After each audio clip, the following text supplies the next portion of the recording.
Hi students, I'm Sheikh Jani Basha, English trainer. Listen English grammar. Present perfect tense. Present perfect tense అంటే కొద్దిసేపటి క్రితం కానీ కొంతకాలం క్రితం కానీ ప్రారంభించి కంప్లీట్ చేయబడిన పనులను తెలపడానికి ఉపయోగించే టెన్స్ని ప్రజెంట్ పర్ఫెక్ట్ టెన్స్ అంటారు. ఈ ప్రజెంట్ పర్ఫెక్ట్ టెన్స్లో ఇప్పుడు మనం నెగిటివ్ ఇంట్రాగేటివ్ చూద్దాం.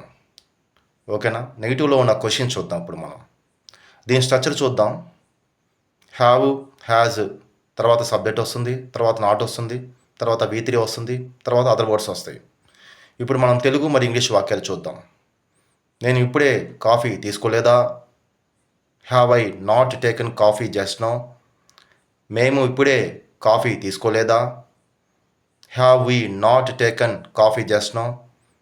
నీవు ఇప్పుడే కాఫీ తీసుకోలేదా? Have you not taken coffee just now? అతడు ఇప్పుడే కాఫీ తీసుకోలేదా? Has he not taken coffee just now? ఆమె ఇప్పుడే కాఫీ తీసుకోలేదా? Has she not taken coffee just now? అది ఇప్పుడే కాఫీ తీసుకోలేదా? Has it not taken coffee just now? వారు ఇప్పుడే కాఫీ తీసుకోలేదా? Have they not taken coffee just now? Jani Basha ఇప్పుడే కాఫీ తీసుకోలేదా?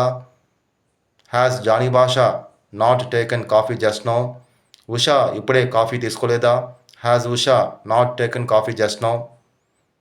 ఓకే స్టూడెంట్స్, ఇక్కడ మనం హ్యావ్ అనేది ఐ తర్వాత, వి తర్వాత, యూ తర్వాత, దే తర్వాత మనం ఉపయోగిస్తాము.